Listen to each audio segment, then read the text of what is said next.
журнал. Живой журнал.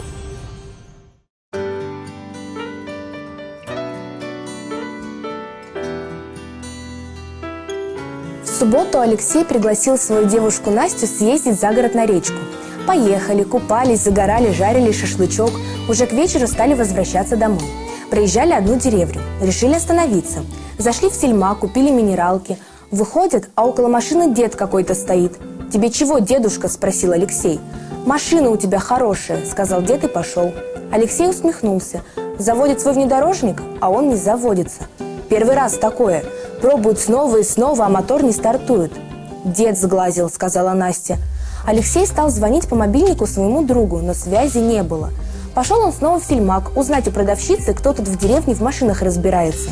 «Есть у нас умелец, всем ремонтирует», – буркнула продавщица. «Дом его на краю деревни». «А мобильник у вас есть?» «А у нас мобильники не работают», – ответила продавщица, жуя огурец. Отправились искать дом умельца. Нашли. «Все сделаем», – сказал умелец. «Сейчас трактором подцепим и в гараж». Пока умелец возился в гараже с внедорожником, парочка отдыхала рядом на траве. Настя жевала травинку, Алексей пил минералку. На заборе сидел кот. Стемнело. Умелец вышел из гаража. «Тут это, как его? Заходите в дом, жена вас щами накормит. На улице лучше не оставаться». Едят, а мужик рассказывает. «Стартер, похоже, полетел, но сделаем, не волнуйтесь, завтра утром». «А что не сейчас?» – удивился Алексей. «Сейчас нельзя на улицу выходить». «Почему?» Мужик спросил жену. «Ты окна все закрыла?» «Да закрыла». Мужик продолжил. «Облако у нас по деревне ночами летает. Люди говорят, что беда случается с тем, кто это облако встречает». «Суеверие?» – спросила Настя. «Да не похоже. Люди умирают. Менты недавно приезжали разбираться, в чем тут дело. Облако хотели арестовать. Разбились ночью по дороге». «Идите спать, я вам постелила», – оборвала рассказ мужика его жена. «Только окна не открывайте». Алексей проснулся ночью от голоса Насти. Она стояла у окна. «Леш, иди сюда, посмотри». Он подошел. Прямо перед окном висело облако, освещенное луной. «Давай откроем окно. Ну ты же не веришь в суеверие», – сказала Настя. «Открывай, мне без разницы». Настя распахнула раму. Она протянула руку к облаку и погладила его. Удивительно, оно как живое. Подул ветер, облако влетело в комнату, запахло сыростью и болотом. Неожиданно сзади раздался голос. «Зачем вы его впустили?» В дверях комнаты стоял умелец. «И что теперь?» – спросил Алексей. «Теперь, похоже, все», – усмехнулся мужик. Алексей повернулся к Насте, но ее не было рядом.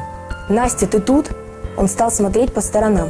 «Ее забрало облако», – сказал мужик. «Не может быть такого!» «Идиоты! Просили же окно не открывать!» «И что делать?» – спросил Алексей. «Иди, ищи ее».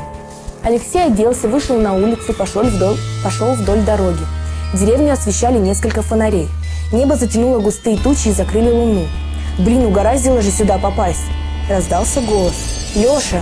Он обернулся, рядом стояла Настя.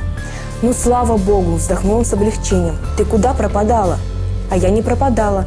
Пошли со мной». «Куда?» «Я кое-что покажу». Она взяла его за руку и повела. Ее рука была ледяная. Чем дальше они шли, тем темнее становилось. Алексей вообще больше ничего не видел, чувствовал только руку Насти. Настя остановилась. «Пришли». «Где мы?» – спросил Алексей. «На кладбище». Алексей зажег зажигалку. Он стоял у могилы. На памятнике была фотография мужика, который ремонтировал его машину. «Разве он мертв?»